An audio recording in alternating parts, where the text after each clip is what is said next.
Nobody showed up to my MBA graduation, not one familiar face in that sea of proud families taking selfies and cheering.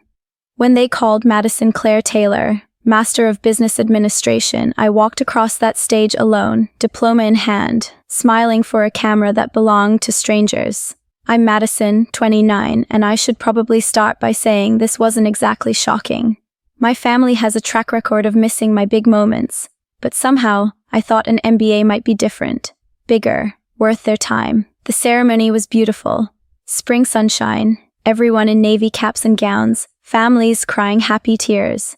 I sat in that auditorium surrounded by 200 other graduates, and every single one of them had someone there. Parents, grandparents, siblings, partners. The reserved family section in front of me stayed empty the entire time. After the ceremony, I lingered in the courtyard pretending to check my phone. My classmate Jessica found me there. Madison. We did it, she was glowing, surrounded by her parents and boyfriend. Where's your family? Running late, yeah, traffic, I lied. The lie came so easily after 29 years of practice. I drove home to my little apartment, still wearing my cap and gown, and sat on my couch staring at my diploma. $48,000 in student loans for this piece of paper, plus 2 years of working 30 hours a week while taking classes full-time. But I did it. I actually did it. 3 days later, my phone buzzed with a text from my mom, Rebecca. Need $100 for Sophia's Sweet 16 catering upgrade. Can you transfer today? Not congratulations on your MBA. Not sorry we missed it. Just a demand for money for my 16-year-old sister's birthday party. I stared at that text for probably 10 minutes. $2,100. I make $58,000 a year and pay $520 monthly in student loans. My rent is $1,400. That $2,100 was basically my entire monthly take-home after taxes. But here's the thing about my family. They've been doing this since I was 16. Madison, can you cover Sophia's dance lessons? Madison, we need help with the car payment. Madison, family helps family. Every time I got a job, a raise, a bonus, they had their hands out before the money even hit my account. The pattern started when I was working at Target in high school. Mom would text asking for $50 here, $100 there. Just until payday, she'd say. Payday would come and go, but the requests never stopped. When I got my first office job after college, the amounts got bigger. When I started the MBA program, they got bigger still. Last year alone, I'd sent them over $3,000. Birthday money for Sophia, emergency car repairs for Dad, help with their mortgage when Mom's real estate commissions were slow. I kept a spreadsheet because my therapist, Dr. Williams, suggested tracking the financial patterns. Looking at those numbers made me sick. I opened my banking app and transferred exactly $1.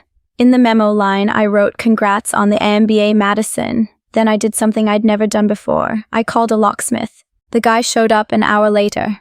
Nice older man who didn't ask questions when I said I wanted to change the locks. "Fresh start?" he asked while installing the new deadbolt. Something like that. For the first time in my adult life, I sat in my apartment knowing my mother couldn't just walk in whenever she felt like it. She'd had a spare key for emergencies since I moved out at 22. Emergencies that always seemed to involve her showing up to lecture me about family loyalty. The piece lasted exactly 18 hours.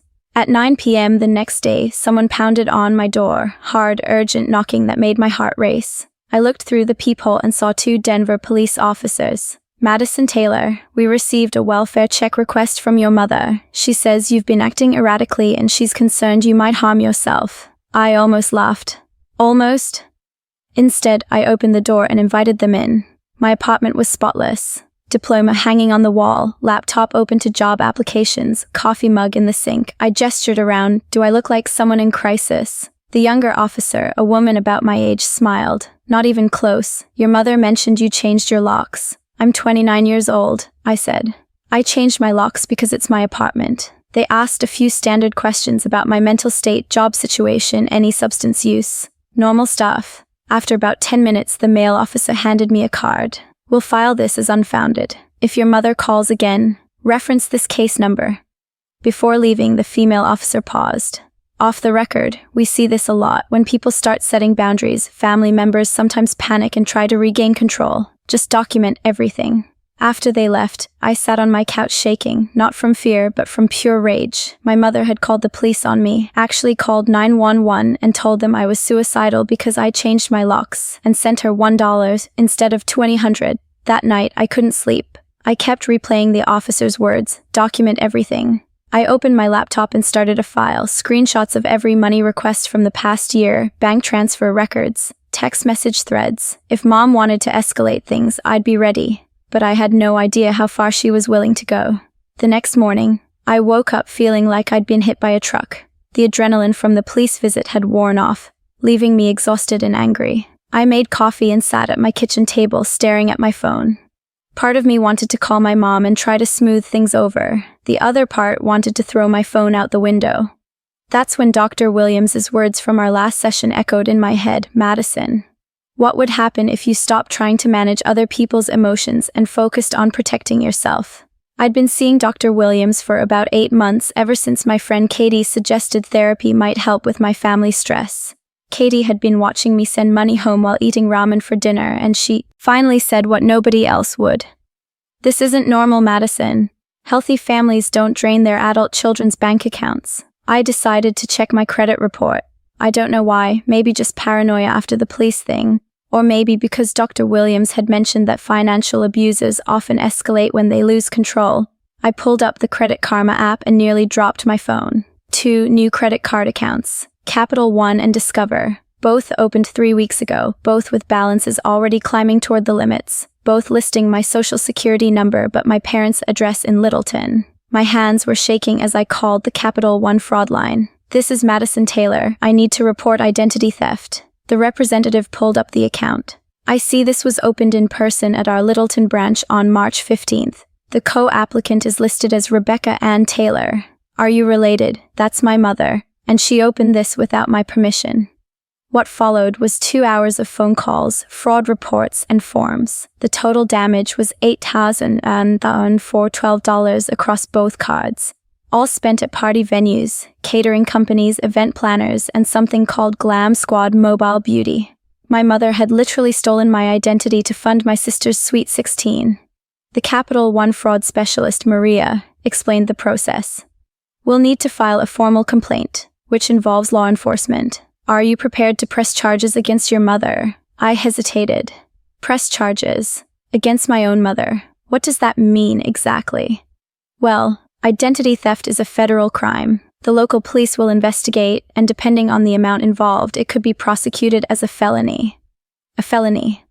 I thought about Sophia, about how this would destroy her party, about how the family would never forgive me. Then I thought about my empty graduation ceremony, about 13 years of financial manipulation, about the police showing up at my door because I changed my locks. Yes, I said, I want to press charges. Maria walked me through the paperwork. I'd need to file reports with both credit card companies, submit an identity theft affidavit to the FTC, and visit the police station to file a formal complaint. The investigation usually takes 3 to 6 months, she warned. It's not a quick process. After hanging up, I called in sick to work. There was no way I could focus on marketing analytics when my world was falling apart. I spent that afternoon at the Littleton Police Department, sitting in a sterile waiting room that smelled like disinfectant and stale coffee. Detective Ryan Morrison was a middle-aged man with kind eyes and the tired look of someone who'd seen too much family drama. He reviewed my paperwork carefully. Identity theft between family members is more common than you'd think, he said. But it's still a serious crime. Your mother used your personal information to obtain credit worth over $8,000. That's a Class 4 felony in Colorado. What happens next? We'll investigate. Interview your mother, collect evidence from the banks, review the paperwork she signed. If the evidence supports the charges, it goes to the DA's office. He paused.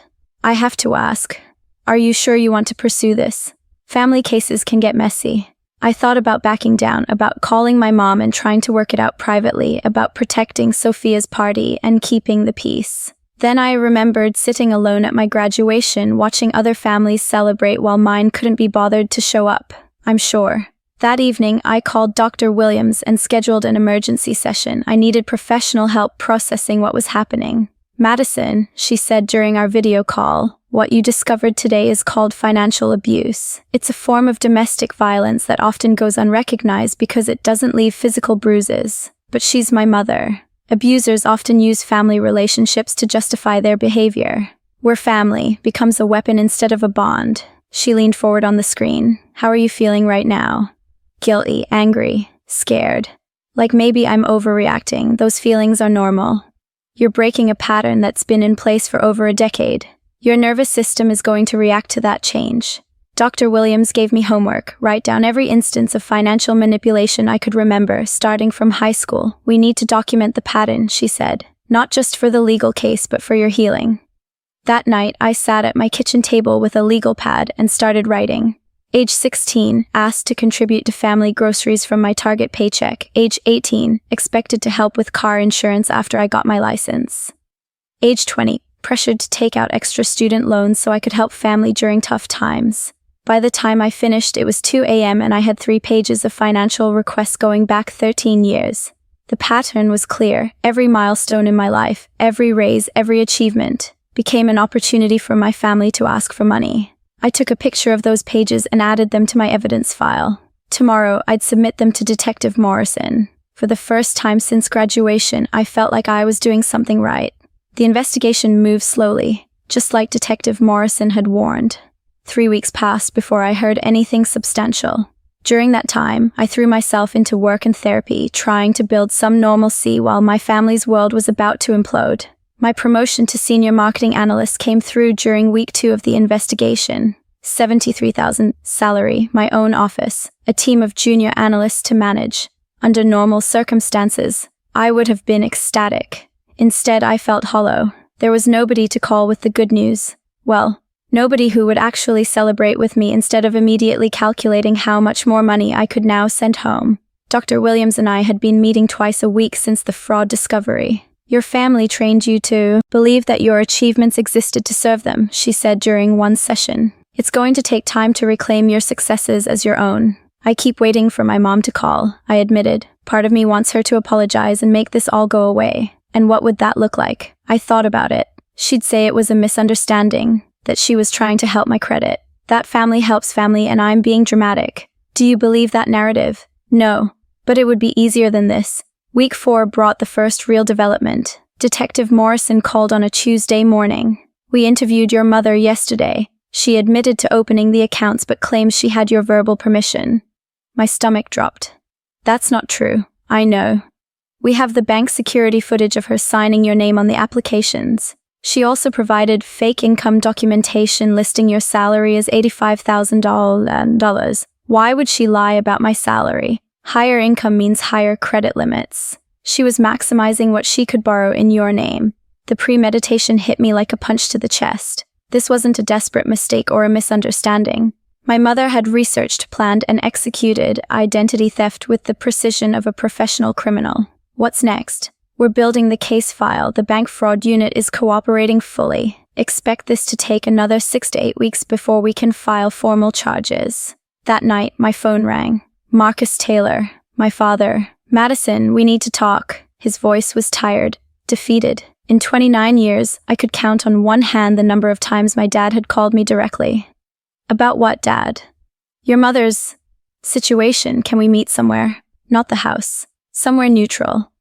We met at a Denny's off Highway 6, the kind of place where desperate conversations happen over bad coffee and fluorescent lighting. Dad looked older than his 54 years, his construction worker hands wrapped around a mug like it was the only thing keeping him grounded. She didn't mean for it to go this far, he started. I held up my hand. Dad, stop. She stole my identity. She committed a felony. There's no way to minimize this. It's Sophia's sweet 16. You know how important this is to your mother. More important than her daughter's financial future, he flinched. Madison, you've always been the responsible one, the successful one. Sophia's just a kid. This party means everything to her. And there it was, the same script they'd been using for 13 years. Madison is strong, Madison is successful, Madison can handle it. Sophia is fragile, Sophia deserves protection, Sophia's needs come first. Dad, Mom didn't just borrow money for Sophia's party. She opened credit cards in my name using fake income documentation. She signed my name on legal documents. She committed identity theft and bank fraud. These are federal crimes. Can't you just let it go? For the family. I stared at this man who had raised me, who had taught me to ride a bike and helped with homework, who was now asking me to absorb a felony conviction so my teenage sister could have a perfect party. I spent $48,000 on my MBA, Dad. I worked 30 hours a week for 2 years while going to school full-time. I graduated with honors. Mom, and you didn't even bother to show up. But you want me to let her destroy my credit score so Sophia can have upgraded catering? That's not what this is about. Then what is it about? He couldn't answer. We sat in silence for 5 minutes before he threw a $10 bill on the table and left. 2 weeks later, Detective Morrison called with an update. Your mother hired a lawyer, attorney named Patricia Williams. She's requesting a meeting to discuss a plea arrangement. What kind of plea? Full restitution, probation, no jail time. She'd have to admit guilt to a misdemeanor instead of the felony charges. I thought about it. Part of me wanted this nightmare over. What do you recommend? Honestly, the evidence is solid. We could get a felony conviction if you want to push for it, but plea deals move faster, and you'd get your money back guaranteed. How much faster? Plea could be finalized in 2-3 weeks. Trial could take 6 to 12 months. That evening, I called Dr. Williams for an emergency session. I don't know what to do. Part of me wants to see her face consequences for what she did, but another part of me just wants this over. What does justice look like to you, Madison? I want my money back. I want her to admit what she did was wrong. And I want her to stop treating me like a personal ATM. A plea deal could accomplish the first 2 goals. The third one is up to you to maintain through boundaries. The next morning, I called Detective Morrison. I'll accept the plea deal, but I have conditions. What conditions? Full restitution within 30 days. Written admission of guilt, and I want her to stay away from me. No contact unless it's through lawyers. We can make that happen. Sophia's Sweet 16 was scheduled for Saturday night. The plea hearing was set for Friday afternoon. My mother was about to learn that family loyalty runs both ways. Friday afternoon, I sat in a downtown Denver courtroom watching my mother sign a plea agreement admitting to misdemeanor fraud. She wore a navy suit and kept her sunglasses on, even indoors. Rebecca Ann Taylor, real estate agent and pillar of the suburban community, officially acknowledging that she had stolen her daughter's identity for party money. The judge was a no-nonsense woman in her 60s who clearly had zero patience for family drama. Miss Taylor, you understand that you're pleading guilty to fraudulent use of a credit device and identity theft, and that you agree to pay full restitution of $8,412 within 30 days. Yes, Your Honor, my mother whispered. And you understand that violation of the no-contact order regarding your daughter will result in immediate arrest? Yes, Your Honor, I watched this woman who had controlled my finances for 13 years agree to stay away from me by court order. It should have felt like victory. Instead, it felt like mourning. Sophia's Sweet 16 happened that night. I wasn't invited, obviously, but social media told the story. The venue was still beautiful, the decorations still perfect, the catering still upgraded. But the guest list was noticeably smaller. Word had gotten around Littleton about the family situation, and apparently half the parents decided they had other plans. My phone buzzed around 10 p.m., a text from an unknown number. Hope you're proud of yourself. You destroyed everything. Probably Sophia, using a friend's phone. I deleted it without responding. Dr. Williams had prepared me for this. Narcissistic families often blame the victim when consequences finally arrive. They'll try to make you feel guilty for protecting yourself. The next few months were harder than I expected, not because of regret, but because of grief. I was mourning the family I'd always hoped we could be. The mother who might have celebrated my graduation. The sister who might have understood why I couldn't fund her lifestyle. The father who might have stood up for what was right instead of what was easy. My credit score recovered within 4 months. The $8,412 was repaid in 2 installments, probably liquidated from my parents' retirement accounts. I put every penny toward my student loans, watching that $48,000 balance drop to $39,088. For the first time in my life, money stayed in my account long enough to earn interest. The promotion came with new responsibilities and, more importantly, new co-workers who became friends. Jessica from my MBA program introduced me to her book club. My neighbor, Mrs. Patterson, started inviting me to her monthly game nights. Slowly, carefully, I began building the chosen family Dr. Williams talked about. 6 months after the plea deal, I got a call from Detective Morrison. Madison, I wanted to let you know the case is officially closed. Your mother completed her community service and probation requirements. How is she doing? Clean record since the plea. No violations of the no contact order. He paused. For what it's worth, you did the right thing. Financial abuse rarely stops on its own. That weekend, I celebrated my 30th birthday with 12 people who genuinely cared about me. We had dinner at a nice restaurant and everyone brought thoughtful gifts. My assistant manager Sarah gave me a beautiful journal. For writing your story, she said. The real one, not the one other people tried to write for you. Dr. Williams and I had been working on trauma processing and boundary maintenance. How do you feel about your decision now? She asked during our session after my birthday. Sad, mostly. Not regretful, just sad that it had to come to this. Grief is appropriate when relationships end, even toxic ones. You're mourning the family you needed, not necessarily the family you had. Do you think I'll ever hear from them again? Probably. Narcissistic parents often try to hoover their children back in when they need something, but you have tools now to recognize and resist those patterns. She was right. 8 months later, I got a Facebook message from my dad. Sophia was applying to colleges and needed help with application fees. Could we put the past behind us and reconnect as a family? I screenshot the message, sent it to Dr. Williams, and then blocked him on all platforms. The old Madison would have felt guilty. The new Madison recognized emotional manipulation wrapped in family sentiment. Last month, I bought a house, a small bungalow in Capitol Hill with hardwood floors and a garden.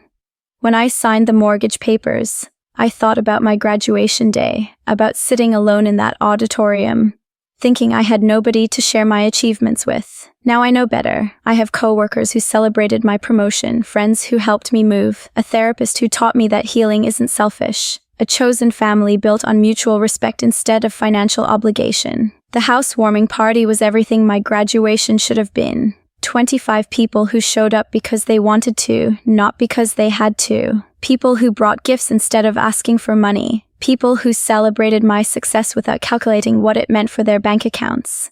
If you're reading this and seeing yourself in my story, here's what I want you to know. You are not responsible for managing other people's emotions or funding other people's dreams. Your achievements belong to you. Your money belongs to you. Your boundaries are not betrayals. It took me 13 years and a felony fraud case to learn that family isn't about blood or guilt or financial obligation. Family is about love, respect, and mutual support. Sometimes you have to lose the family you were born into to find the family you deserve. I'm Madison Taylor, I'm 30 years old, and I finally understand that saying no to the wrong people creates space for the right ones to find you. The best part, I didn't have to pay $200 to learn that lesson. I just had to be willing to transfer $1, change the locks, and let the consequences unfold. Sometimes the most loving thing you can do for yourself is refuse to enable other people's dysfunction. Even when those people raised you, even when saying no feels like betrayal, even when protecting yourself costs you everything you thought was family. Because real family doesn't have a price tag.